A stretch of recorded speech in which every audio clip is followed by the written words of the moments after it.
Well, welcome to the August 15th, 2023 session of Tangerine SDR and ham side technical session. My name is Dave, KV0S, and this week I've been working, redoing the builds and keeping the system going. I'm getting to the point where I'm feeling much more comfortable with the K9Q radio. So starting to reach out and work in other parts that are not part of the regular system. I do want to learn a bit more about using it on VHF. So I have the requisite radios, so that's not the problem. I just have to figure out how to set them up. So that's it for me. Next on the list, I don't have my sorted list up. Just a second. Well, Nathaniel's tucking I'm back. Oh, you're back. Okay. Yeah, they're all Go set. ahead. Let's see. It's been as always a busy week. Continuing working on writing the a paper on MSTIDs for my NASA Living with a Star project. I wrote the annual report for the NASA SWO2R project, so I think that's ready to go in. Just trying to keep up with other things. I've been reading the mail a lot on some of the progress that's been going on here. I was excited to see that there might be a new Kiwi SDR, so that's kind of cool. And then other than that, I went on vacation this weekend to Lancaster, to Strasbourg, and did the railroad there, and then also to Jim Thorpe, and that was a lot of fun. So now I'm back. Last 2 weeks before school, just trying to get the new ham radio station installed. All of the engineering drawings are finally done. Electricians are upstairs in the ham shack working on pulling cable. They're still working on getting the the schedule for installing the tower and stuff done, but hopefully it's moving along. Back to that. Big progress. Big progress. Next on the list is Bill, AB4EJ. Go ahead, Bill. Okay, thanks, Dave. I spent most of this past week in Detroit helping my son and his wife get ready to move. They have a new baby, so they're having to move to out of their little sardine can place they're in into some place that's large enough to accommodate them all. But anyway, played a little bit with the image for the grape. Worked with Stan a little bit on getting a real-time display so you can see your signal, and so we worked on that a little bit this afternoon. We still have a few touch-ups on things on that to do. That's about it. Back to Nick. Okay, well,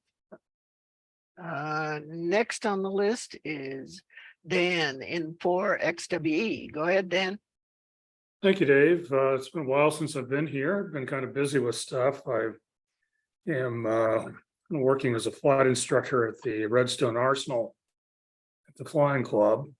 And for some reason, that entails a lot of Monday evenings. Pretty bizarre, but true. The latest project I've been working on here is a little radio zone. It's called a My Sonde Go. It's actually a receiver that tracks radio zone packages from weather balloons. So anyway, it's been kind of an interesting little project, and got things up and working. I have a battery in here. It actually works pretty well. So that's about it from here, Dave. Back to you. Is that an ESP32 or some other chip? It has an ESP32. Okay. And that was one of the attractions. I wanted to look at the chip, and it's actually pretty easy to work with. So I'm happy with it. Yes. Let's see. Next on the list is Michael, AAAK. Go ahead, Michael.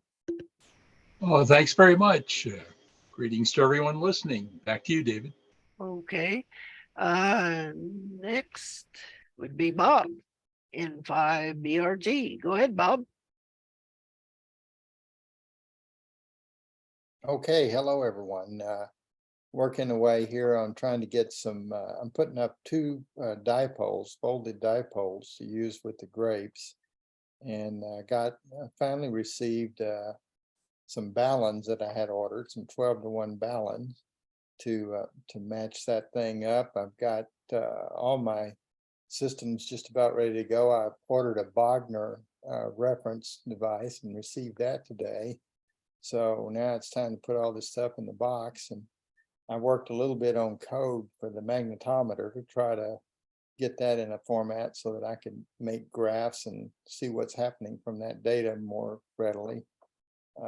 So a lot of projects cooking here. Anyway, back to you, Dave.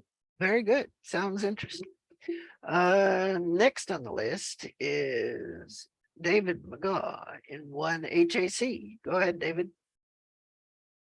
Good evening, everyone.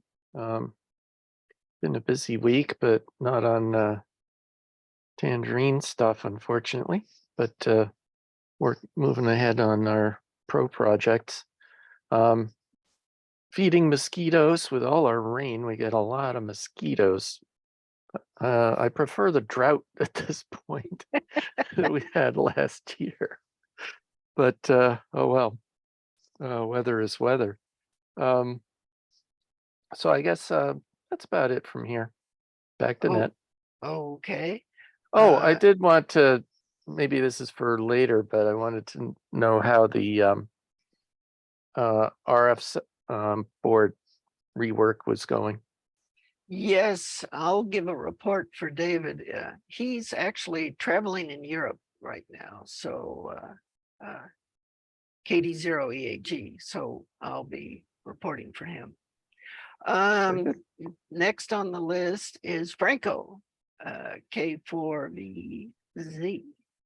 Go ahead, Franco. Hey, Dave. Good evening, everyone. I'm just been working on trying to help a little things here and there, but not really anything special. So back to net.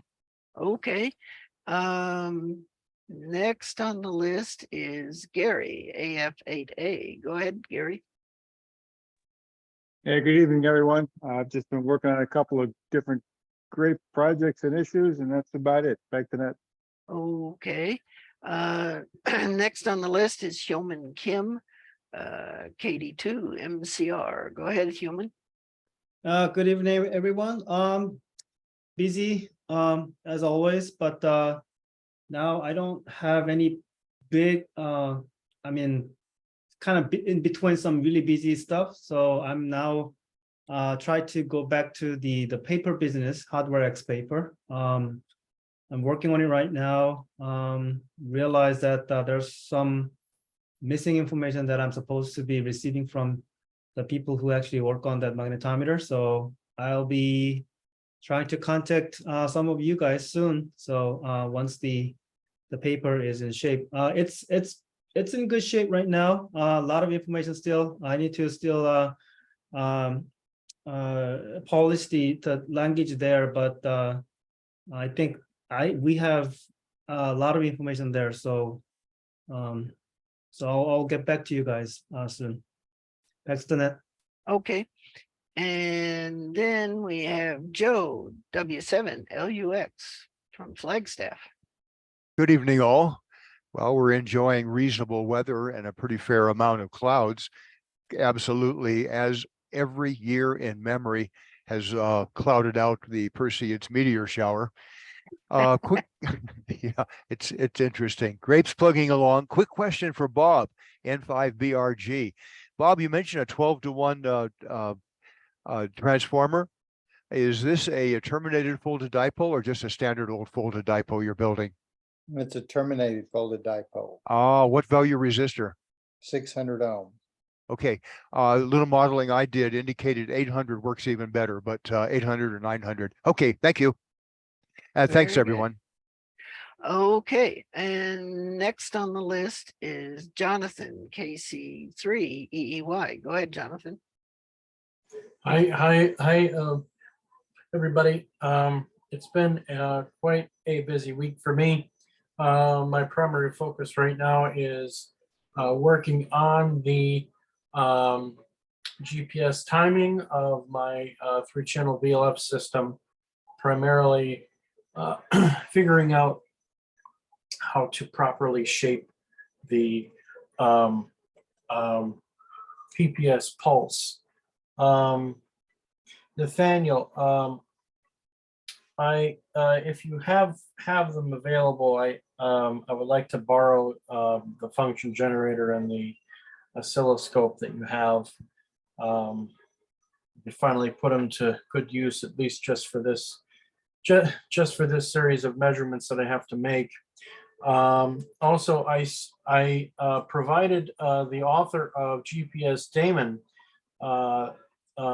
a engineering sample of the Trimble resolution SMTX, because it doesn't have a lot of support in GPS Daemon, and because it does not show a list of PRNs, and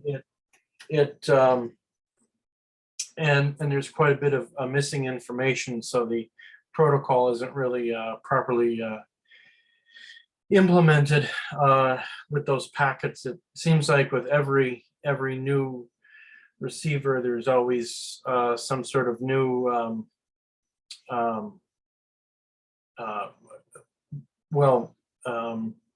new packets that are not in the previous version. It doesn't seem to be a standard protocol. It seems to fit the actual device. I don't know if that's how the U-Blocks binary format is, but that's how it is with Trimble. So I sent an engineering sample, so he'll be updating it shortly. It's nice that to have contact with developers of open source software, that they could add different features, and it benefits everybody. Lastly, there has been some good discussion on the message boards. I may be working with a group of students on a VLF project. Hopefully, maybe get some kits rolling, or get some students building units that they could install in remote locations, kind of similar to way Indian Lightning Detection Network worked out, where a bunch of students went into remote locations and install these VLF receivers. So maybe we could be doing that, but I have to talk to them first. And I also posted a general description of my 3-channel VLF backend system. Unfortunately, the email client that I used did not attach the pictures in line. It included them as separate attachments, so they didn't go along with the text. But they go in order with the text, so you could follow along. That's all I have. Back to the net. Okay, next on the list is Phil Karn, KA9Q. Go ahead, Phil. Okay, I have been very busy lately, mainly with Rob integrating KA9Q radio into Whisper Demon. He can talk some more about that. It's working very well, so I'm doing a lot of support work, but cleaning up things. The main change I have made over the last couple of weeks, and I know this will probably be somewhat controversial, is I've gotten rid of the idea of having a separate program handle the front ends. The front ends are now handled directly by the radio daemon. It means the drivers are linked in. I ported over all of the drivers that I had before, separate modules, all of them except for SDR Play. And that one's a problem, because SDR Play apparently still keeps their libraries proprietary, and that is an object only, and that's unacceptable to me. But everything else is working fine. I have AirSpy R2, AirSpy HF, the old AMSAT UK FunCube dongle, the RX-88, of course, and let's see, I did have support for the Hack RF. I'm going to probably add that back in later, but anyway, it's a bunch of them, except for the SDR play, and it's getting kind of long in the tooth anyway, so I feel like saying the hell with it. Anyway, that's about it. I probably should let Rob talk about what he's done with it. Okay, well, Rob, the big question for you is, what's your QTH? Are you in California or Hawaii? I'm in Hawaii. I'm in Maui. But Okay, I'm on the wet side, the windward side. So although I'm only 10 air miles from Lahaina, there's a 4,000 foot rainforest between me and Lahaina, and the wind blows. I'm upwind from yes. Lahaina. It must So, be a tremendous impact on the island there. you know, I have not left my property since last Tuesday morning. Okay, I just decided I didn't need to, burden the infrastructure here with Yep. my presence. So, but I've had thank you inquiries from many people concerned, and I tried to respond because there are a few people that there are obviously people hundreds of fatalities, or 100 at least or so fatality. But I'm blissfully unaware of it, so it's almost surreal to be here. It's other than there was a huge parade that road below me is a 1-lane road, 10 mile long one-way road, 1-lane road, and it was the only exit from Lahaina for a while. So there was a parade of cars coming off of the down below me.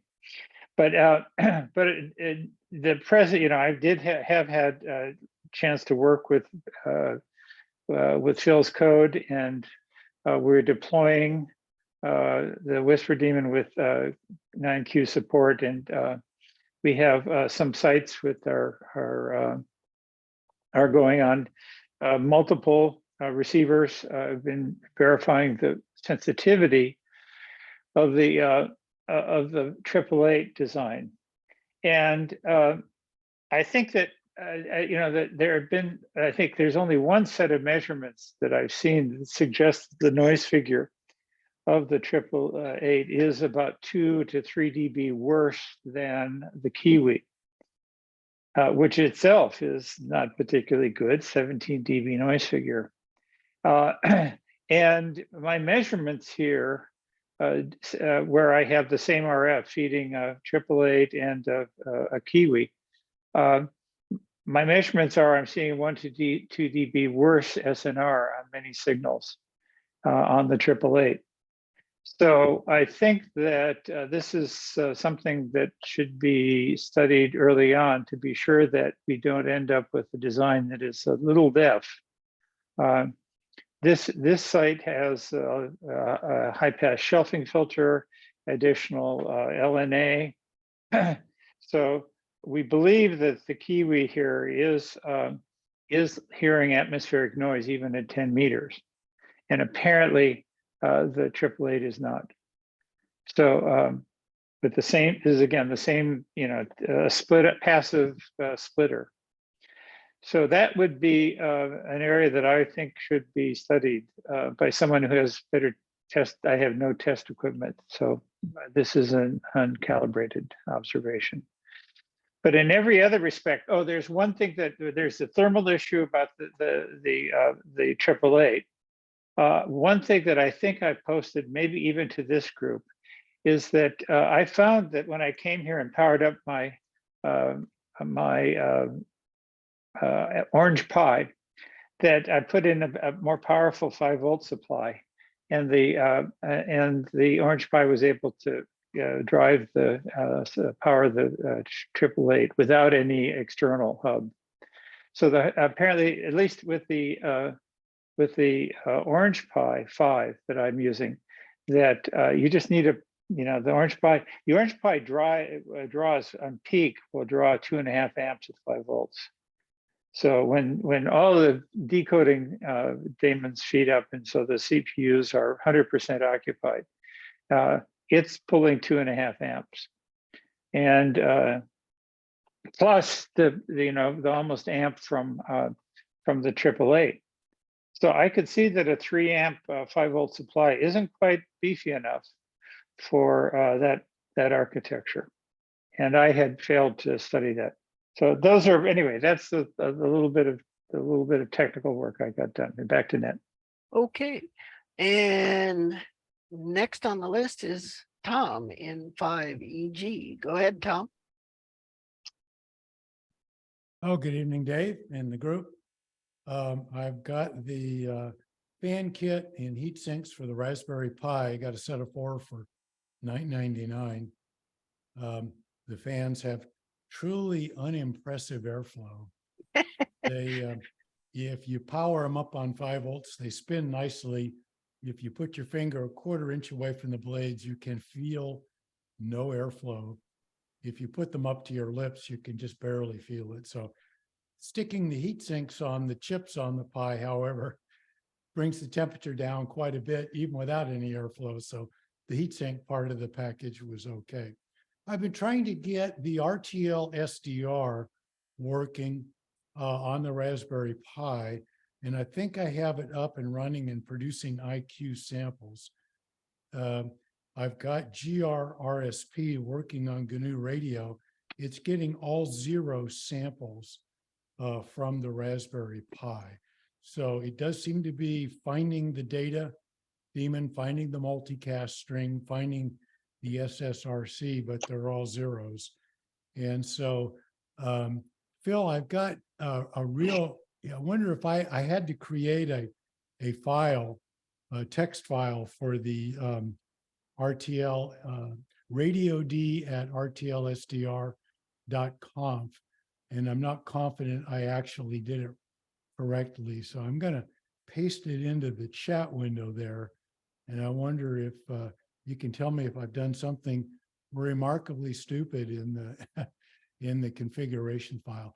The intent was just to put out some samples at about 512K sample rate IQ and send them over and use the GRRSP to pull them out as IQ samples. And with that, that's about it. Back to the group. Okay, well, I'll let Phil look at that. I have a couple of things to report for Dave Whitten. Dave Whitten is currently traveling in Europe with his wife and will be missed this week and next week, but he should be back to the list after that. He did send out a number of files to let people know where he was, the status of where he was at the time he left. So if you look at the email list, you would see those.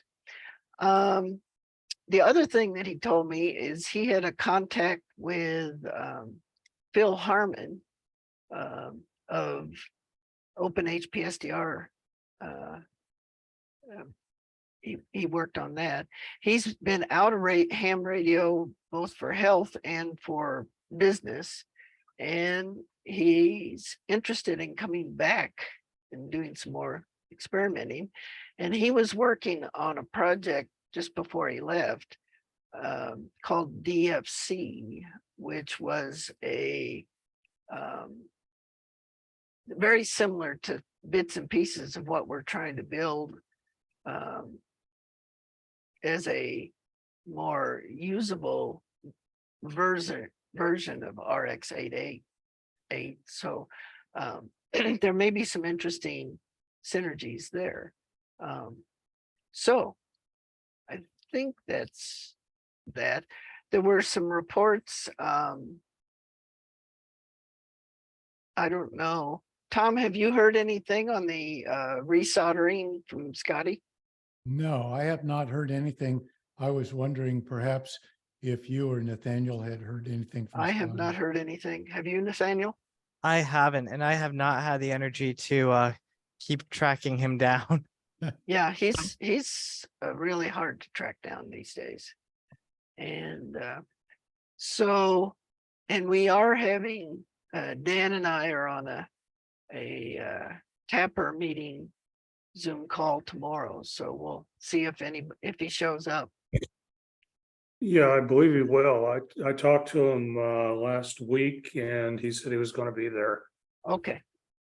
So, let's see, what else did I have to tell you about Dave's work? Dave has been incredibly active on a whole bunch of fronts, and he's been pestering people. I know he's pestered Oscar and gotten replies. He's been asking lots of questions. So trying to move through and develop some more hardware. So Yeah, I've been Dave's been very, very busy. It's been very nice to see the files he's been sending out.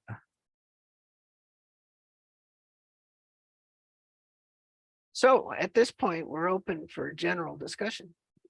I got a few things. One, regarding the RTL SDR, we're using it on Raspberry Pi 3 actively. So I know it talks to it just fine through GNU Radio. That's how our software is written for the AM Doppler project. And then for Rob, I have a friend that is also, as he describes it, on the wet side of Maui, that I was able to get a hold of and find out that he was doing okay. His name is John Richardson from Dartmouth. But yeah, good luck to all of you over there. Well, we're fortunate on this side. Yeah, he mentioned the 4,000 foot ridge that divides you. I wonder, I mean, there aren't that many homes on this side of the island. There's only about maybe 150 homes. But I'm pretty far out, on this northeast side of the. I don't recognize his name, but anyway, I don't know everybody, but I know a lot of the people here. Good. Okay. Anyway, that's. Oh, the other thing I was going to say is there are those of us who would be interested in helping with the noise figure improvements and measurements and such. Probably just a simple preamp at the front end would clean that right up. Well, that's you end up how much gain, and then you get into overload problems. So, right, but yeah, so then we have a shape. If you have a 20 dB noise figure, you're going to have to do something about it, and the only way to do it is gain. Yeah, that's true. But if this is a wideband device, if you want everything, you got to make sure that gain doesn't overdrive you with like AM broadcast Of course. Yeah. That's why you need the filter that Rob's been talking about. But what is the is there any gain variability? There is a VGA in the front end, right? Oh yeah, sure. Its default is 1.5 dB because that's what Franco set it to originally. But I've been using 10 in all my configurations, and that seems to give me typically on typical HF antenna about -20 to -25 dBFS, which is probably about right. You don't want to go a whole lot lower than that, right? Because well, it's not the dynamic range of the A to D, because the A to D has like 100 dB dynamic range. So it's not the issue. It's actually overkill. The problem, of course, is the noise figure of the amplifier. Right. As you decrease the gain, the noise figure goes up sharply. Yeah. So does the VGA's effective noise figure change with its gain test? Yes, it does. It asymptotically decreases according to the spec sheet to about 7 dB at maximum gain, but 10 dB is not maximum gain. Also, there are two gain modes, high and low. Stick with high gain mode. That's the default. The low Right. gain mode does have gains that overlap the range of the high gain, but the noise figure is much worse. It's obviously designed for places where high IP3 is more important than noise figure. Do we know the part number of that? Yeah, we do. 8370, I believe. 8370. Let me look it up. Somebody can check me if I'm wrong. Who makes that? Analog Devices, I think. Okay. I've been sucking all the data sheets into my book library, and I have to go look it up here. Let's see.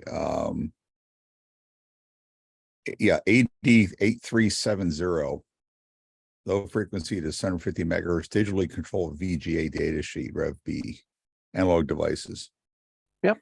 And they got all I don't know if you have that, but they got all the plots in there, and that's where I got the noise figure from. But that noise figure is only achieved at maximum gain, which is too much if you don't have a filter to remove the low end. Yeah, things are a little different when you're dealing with very wideband systems. Oh boy, it goes up to 750 megahertz too. Holy Yeah, moly. of course, actually, in principle, you could actually use the RX 888 at those high frequencies without using the tuner by using one of the Nyquist alias zones. You probably have to remove the low pass filter that's inside. And then you'd have to add an external bandpass filter to select the Nyquist zone you want. Because the A to D converter is also rated, the sample and hold can go out to like 700 and 750 megahertz also, even though the sample rate can only be 130. Right. A lot of ADCs can do Can alias sample like that. subsampling. Yeah. But it requires the right kind of filter in the front end, and that's not so easy. If you've got a lot of signals outside the band that you want that could alias in and cause you trouble. I mean, even with my little low pass filters from mini circuits, I've still got the CHP aliasing down on the WWV on 25 megahertz. That's with a 64.8 megahertz sample rate.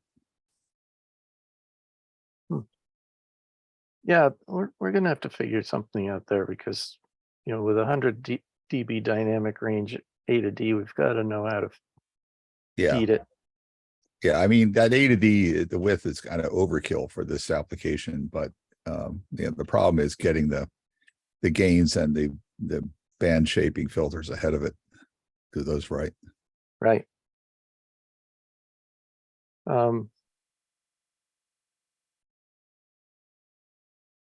Yeah, I actually used to work for Analog Devices, but the audio group. But we were doing 120 dB dynamic range, A to Ds and D to As. Yeah, I mean more than 16 bits. Yeah. Right, 24-bit. Yeah. I mean, A to D is a nice little chip, but it really is overkill for this application. I mean, it's got a dither mode and it's got a randomization mode. I support both of them, but I doubt that they make much difference. I'd be curious if anybody can see a difference. Dithering is probably useless or pointless at this level because the thermal noise from the amplifier is probably greater than its quantizing noise. Yeah, it's pretty much thermally dithered. Yeah. And the randomization mode is interesting. I don't know if it's a problem, probably depends on the layout of the circuit board, but the low order bit of an AD converter is essentially random. So whenever it's high, they flip all the other bits. And when it's low, they go through straight. So it effectively randomizes all the bits. So if you have any crosstalk into the input, it should spread it out. So I implement that. It's an option in the config file. And it doesn't really seem to cost any extra CPU time. It's trivial. So, doesn't seem much harm in turning it on. I'd be curious to see if anybody sees a difference.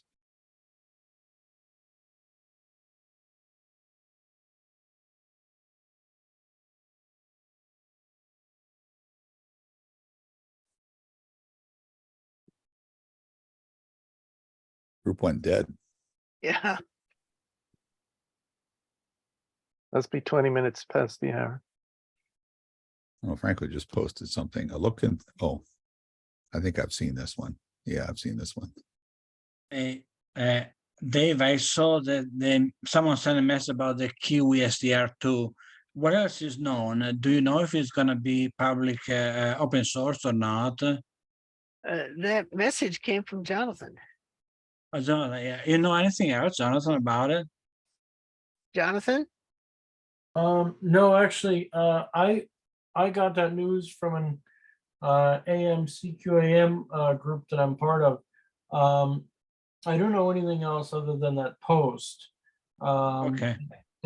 It seems like it's probably just going to be the same,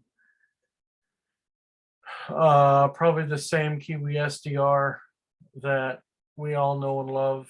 Just some updates to the board. You know, like an FPGA that he could actually order and all that stuff. But I don't think it's going to be open source. But I'm not really sure. But Okay, so yeah, is rather exciting, and that's why that I figured I'd post that information. I don't know yeah. if anyone knows him personally or whatever, but I'm glad that he decided to resurrect the project, because if it does actually come to fruition, my local amateur radio club, they could purchase a Kiwi SDR, and it could be used as the club Kiwi SDR. I know that they were looking to do that, and I might get one then too. But yeah, that's all the information I have. Yeah, I wish it was open source. He decided to do open source so it could be improved upon, because otherwise it's just stuck to whatever John decides to do or not.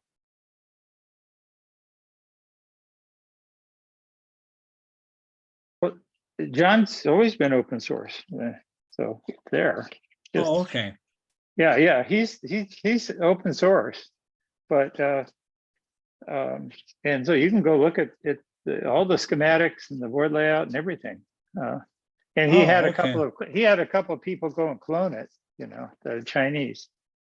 No, I I know mean- that story, and that's probably why he was looking for a local US based Yeah, PCB place, but I was wondering if it's still gonna put it open source or if it's gonna be, closed and then. anyway, I've been monitoring it, but I'm not very, I'm kind of with Phil's work and K9Q radio. I just, of course, I'll continue to support the Kiwis, but I'm not particularly interested in. I certainly would not buy any more, even of his new Okay. ones. Yeah, they're just. I mean, they're a wonderful device. The user interface is great, but we struggled with some of the DSP processing problems that he had, and he is not a DSP expert.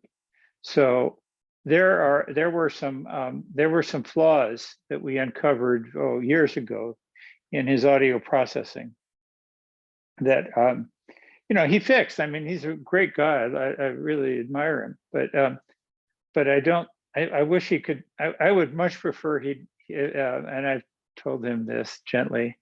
I'd much prefer that he invest his tremendous skills and time in hooking his stuff up to K9Q radio rather than designing new hardware that's FPGA based. I mean, that would be wonderful. that's what I wish he would do. And it's not, he has this customized version of the web. WebRx. Yeah. Open And- WebRx. Open WebRx, and it's major improvements, and it's wonderful. His user interface and all the feature extensions and all that stuff is just great. But the hardware, I don't think, even with his revisions, I just don't see how the hardware keeps changing, and putting an FPGA in there, and where you don't have a dedicated FPGA expert and DSP processing expert, seems to me just a really he's gonna use the BeagleBone Green, I guess, because you can buy the Orange Pi which has probably 10 times the processing power of a BeagleBone, costs less than the BeagleBone at this point. So I just, to me, it's a, you know, I'm glad he's doing it. I'm sure many people will appreciate it, but for me, it seems a kind of a shame the way. Yeah, the Kiwis had a great run, but it's really long in the tooth now. Yeah, and it's and he's understandably his goals were to minimize the amount of of additional effort to get a new version out. So and I understand it. I understand his goals. I think his his concern again is he would like to monetize it to some extent. I guess he was getting some royalties off the sales of the hardware. And I know that's a challenge for software developers, but it seems to me that there are ways to have do open source development and get paid for it in some way. I mean, we're using all kinds of open source tools, and people who are developing them are doing them, are somehow getting paid. Maybe there's some reward to them, financial. Anyway. Long aside there.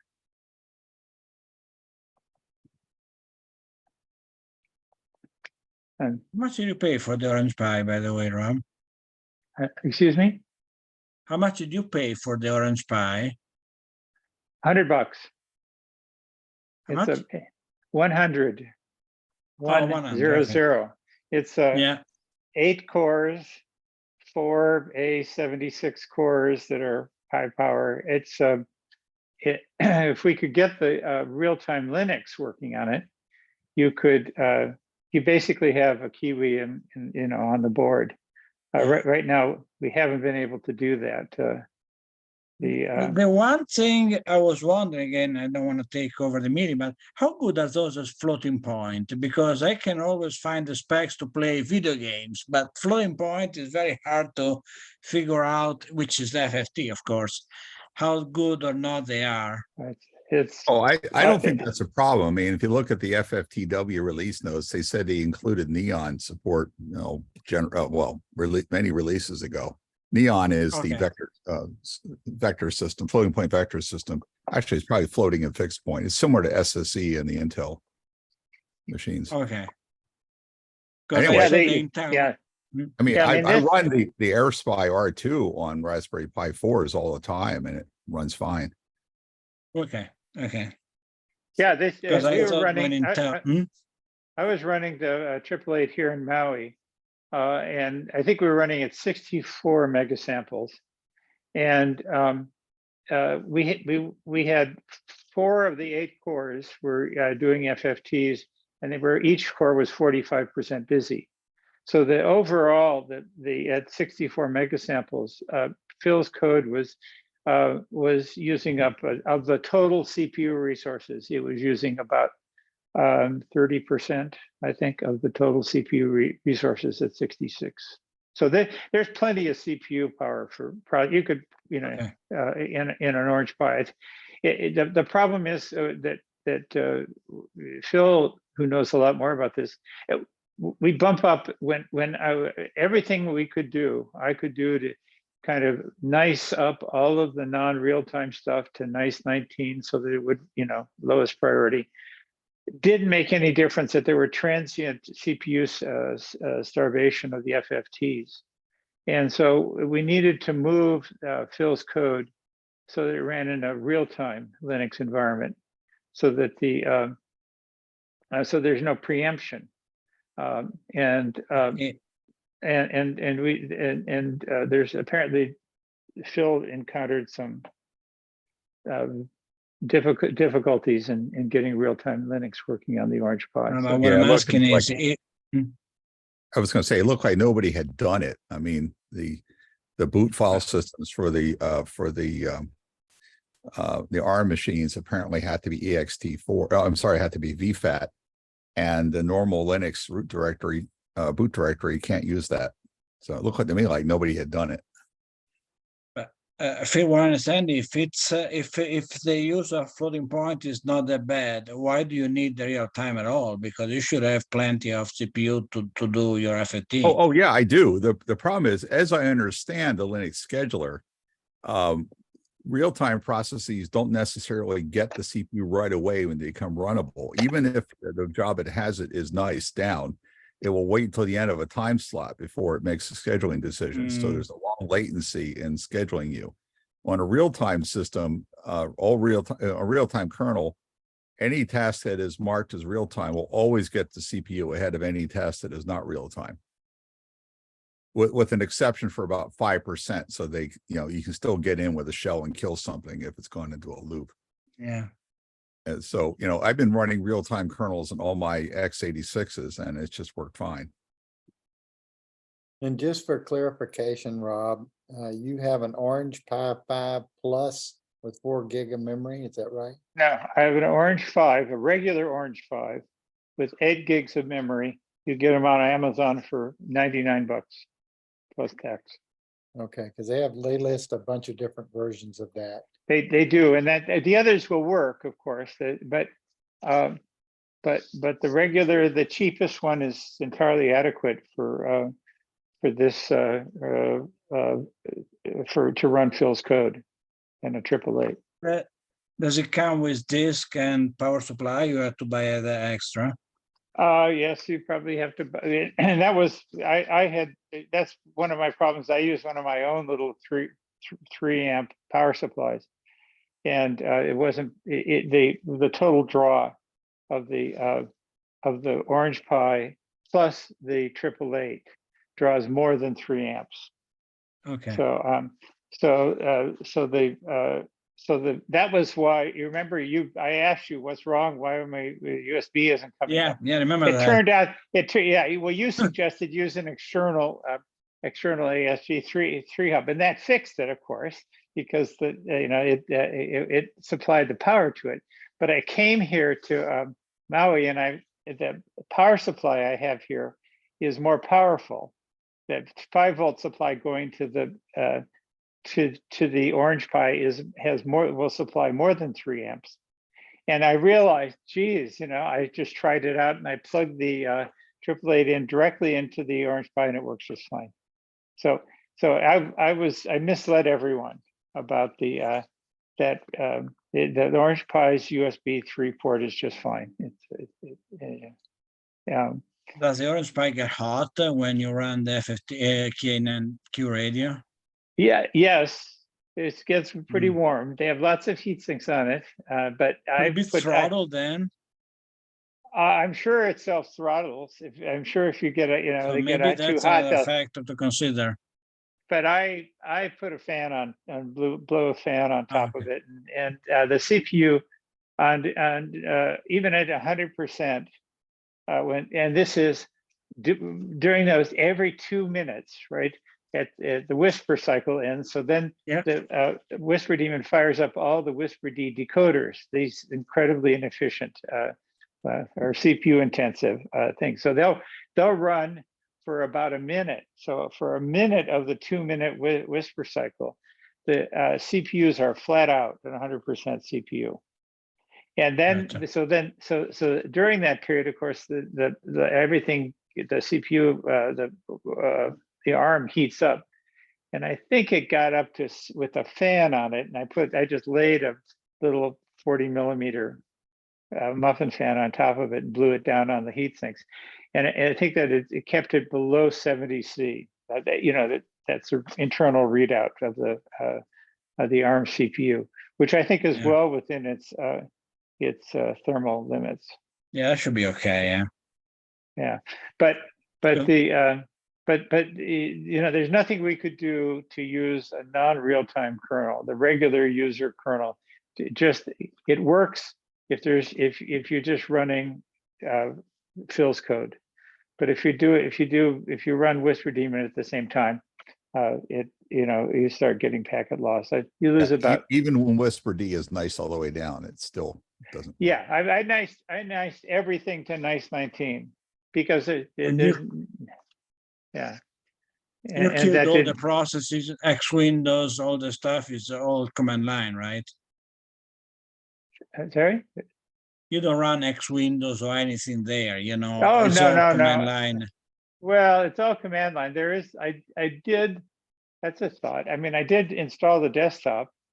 So the desktop is there, but I'm not using it. It's not, you know, there's, I always interact through it through SSH sessions.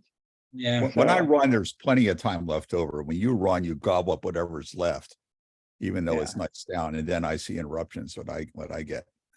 I don't think the CPU was slowing down because of overheating. I mean, you say you put a fan No. on. no, I didn't put the fan on because of that. It's just that why, you know, I know we all hate fans, but you know, they fix things, and they're a quick fix for those of us who are hardware challenged. And I did notice that when it was just me running, the core occupancy of each thread was about 48%. And when you would run, it would pop up a little to about 52, 53%. Mhm. And that could simply be cache starvation or a cache code contention. Yeah, perhaps. I mean, I'm not. I mean, while you mean you're getting another percent or two while I'm occupying the other 50% of the CPU. Well, I mean, there's only one level. I think there's a level 3, level 1 and level 3 that's shared on that CPU. I looked it up, and that argues against running too many tasks in parallel. Even if one of them is nice all the way down, if it runs and then flushes out the cache, when I run it again, even if I run a higher priority, I have to spend a lot of time, pulling everything back in from memory Yeah. again. Well, It's I didn't fundamental. go to that stage. It just seems to me, you know, yes, I could go and serialize the Whisper Daemon so that I'll put a mutex in, and you know, counting mutex and only run, you know, run the Whisper Daemons in serial and leave some free CPU for you. Yeah. And that might work, but to me, that's a Band-Aid. I mean, you know, Well, it seems. that you have to do that kind of thing in production all the time. I mean, nobody has yet written a perfect operating system scheduler, and there's always going to be some configuration required. Yes, but to me, it's anyway. It seems like anyway. I mean, I'll consider it if there were a lot of demand for it. But we already see people wanting to have more than one. We already have deployed a site with 2 ARCs 888s, in which case, you know, you can use an Orange Pi with the 888 for it, as long as there's no Whisper Daemon on it. Yeah. So it seems like for serious sites, and a lot of the top 10 or 20 spotting sites in the world, most of whom run Whisper Daemon, almost all of them have multiple antenna systems, and so multiple Kiwis right now. But as you can see, they're migrating to multiple 888s. Oh. Yeah. So they're gonna have and when you have 5 antennas, each of which is scanning at least 10 or 12 bands, you now are doing 50 or 60 Whisper Daemons every two minutes. You're not going to run that that's not going to run on the core of the Orange Pi. It has to run on a high-end Intel, an i9 or something. Well, at 7, least 8 or, without a real-time kernel, but we don't know yet whether that will fix the problem, because we haven't been able to do it. yeah. Well, it's too bad we can't. I appreciate your efforts. It's anyway. By the way, I'm sitting here in Maui. I'm packing up my ICOM 7300 to take it back. I have not turned this thing on in years, so I was thinking I'd make it available to sell it to somebody who could put it to some good use. So if there's anybody, I've got the original cardboards here. It's been, I've got power supplies, and I've got a tuner, an ICOM tuner. I bought all this stuff, and then to transmit, and I turned on the transmitter once and got focused on receiving for the last 5 years. And so I don't, And Welcome to the club. yeah. It's well, I love it. I mean, it's, you know, it's fascinating. Transmitting is a fascinating thing too, and we've got people doing that now. So it's but I just had to suggest. By the way, if I don't know, well, hijacking is it. I can. We should. I'm up for preemption if somebody else has something to talk about.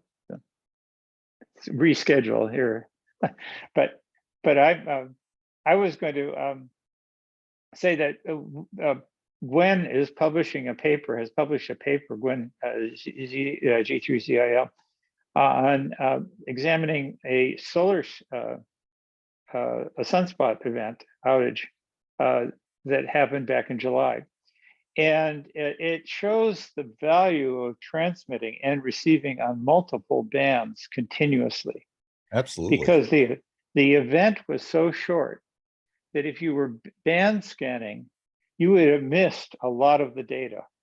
You would just not have been able to make useful scientific observations. So because he had a transmit site transmitting on 6 bands simultaneously, he was able to get beautiful charts of the D layer absorption during this sunspot event. And he had multiple Kiwi, Whisper Demon Kiwi sites receiving. So he was able to show, the directionality of the outage and the duration and the frequency effects. So just as we've seen the value of listening all the time, I think that I think that transmitting all the time, especially when you're looking at transient events, and the eclipse will be another example of such an event, that transmitting on every whisper cycle could be valuable. We've also started to consider there is an FST4 transmission mode, which is 15-second long, and that mode also you can turn on the spectral spreading outputs from the decoder, so you can get spreading numbers off of 4W transmissions, and that would increase the temporal resolution of your measurements by a factor of 4. Of course, the spreading numbers, because of the tone spacing is larger, you don't get as fine a resolution in terms of Doppler shift.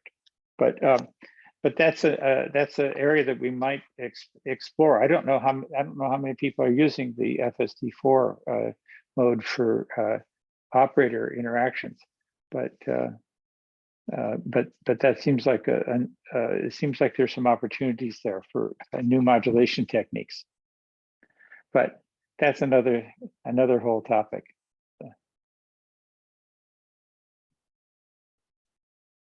Okay, Phil, that's you're going to abandon the SDR play.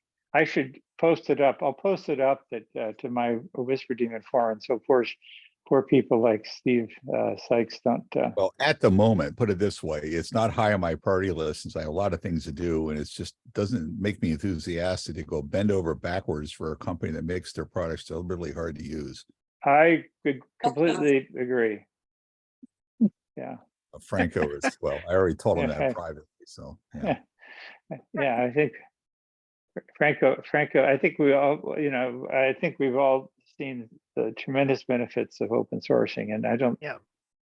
I mean, everybody else's library is open source, the AirSpies, the RTOSDR, the RS888 is in a different category. I guess we've got enough information directly.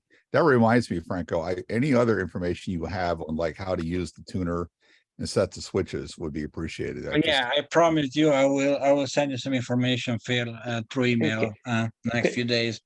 Yeah. Franco, does your driver support communication with the tuner?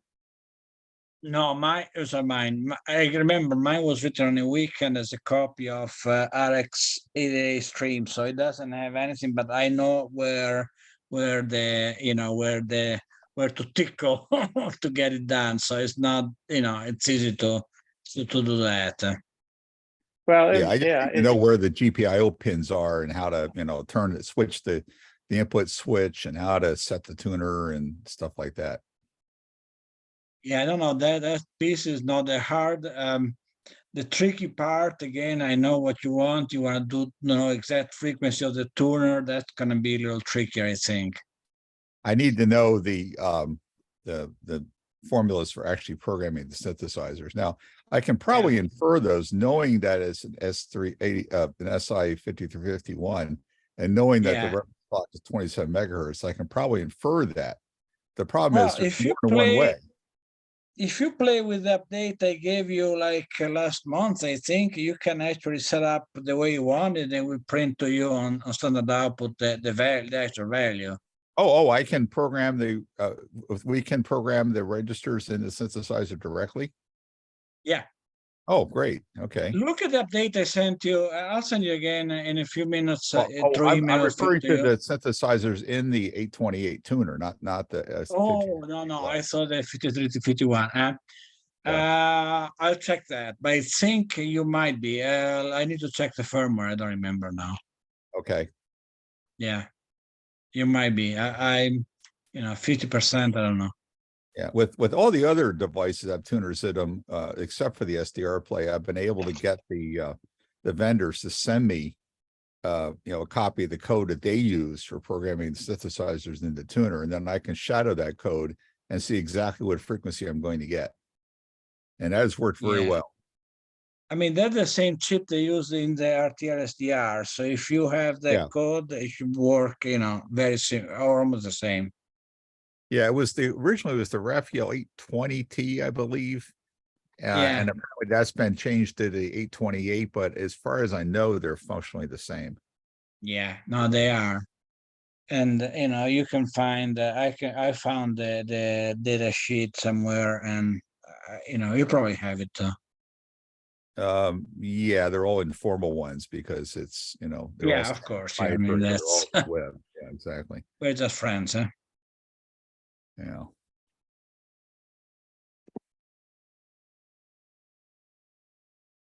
And I think with the tuner, you only get how much 10 megahertz of bandwidth. You don't get the, you basically. Right. That I know. But the point is, the thing, if it's cheap enough, it could just replace the AirSpy R2, which is what I normally I use. see. Yeah. It has the same tuner, so it has the same bandwidth limit. Oh, all of them are TV tuners. So all of them have the 10 megahertz limit, unless you find something else. Right. Everybody seems to be using that same tuner that was originally designed for DVB-T, I believe. Yeah.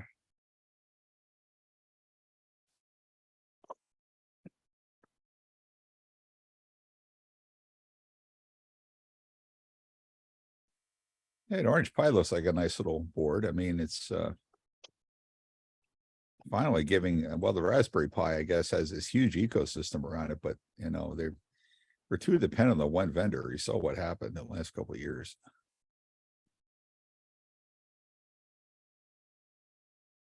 Yeah, I can't see. I have a whole bunch of Pi 4s even, and I just don't see.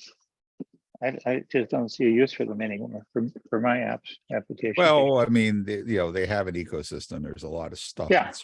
Right. That's the main reason they keep using Yeah. them. Yeah.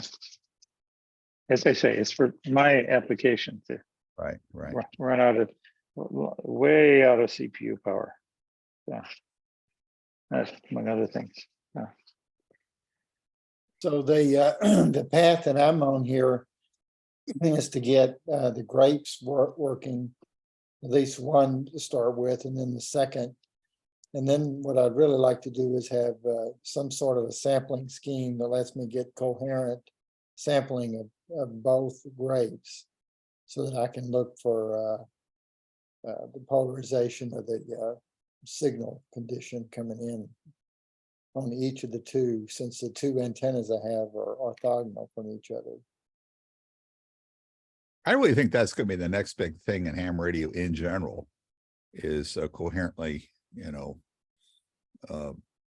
coherent antenna arrays on HF. It'll be easier to start on HF because HF antennas usually don't have very many elements anyway. Not just scientific applications, but ham radio in general, I think could really use this. You get 3 dB stronger signal. Well, it's not just for everything our is, signal, right? I mean, today it's all about noise elimination. If you've Yeah. got one local source of noise, you could throw a no on it. Yeah. That's more important than getting the maximum gain in the direction of the signal you want. well, I've been fortunate. All the three sites I work at are all extremely quiet.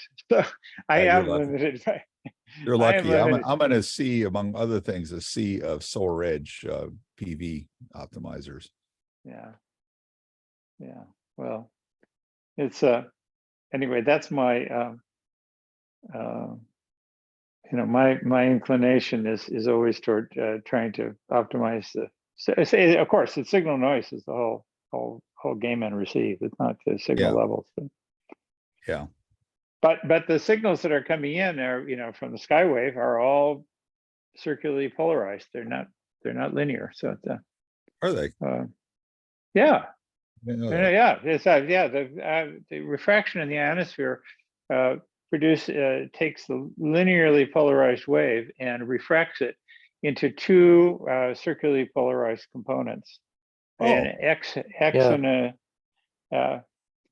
and Ordinary and an extraordinary wave.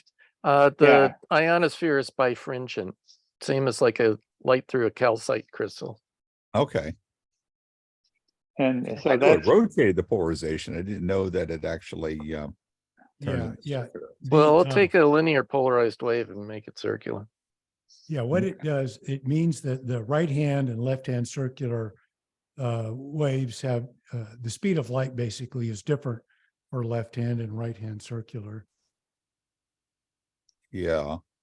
And so what happens is if you launch a linear wave, it's actually, a superposition of a right hand and a left hand wave. Right. Right. Where the electric field adds up to a linear wave. When that hits the ionosphere, those two components encounter slightly different speed of light.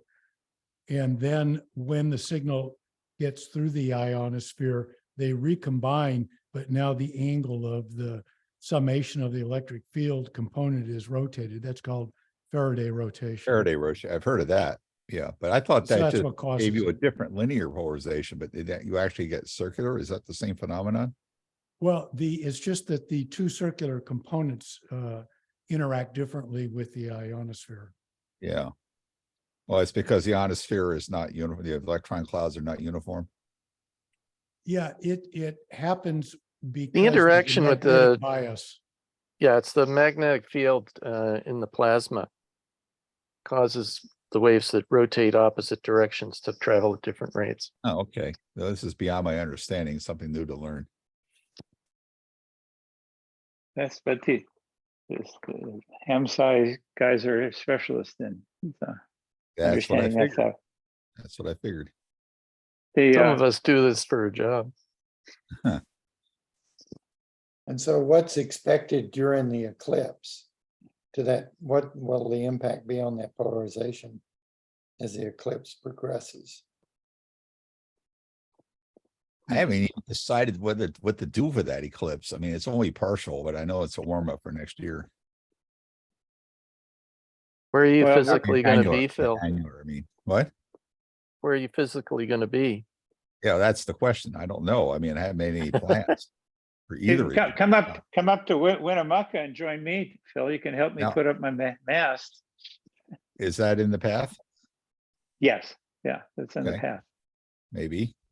I mean, I've seen two annular eclipses already. 1992 at sunset here, and then the Grand Canyon in 2012. So I mean, they're nothing. I mean, they're fun, but they're not like totals.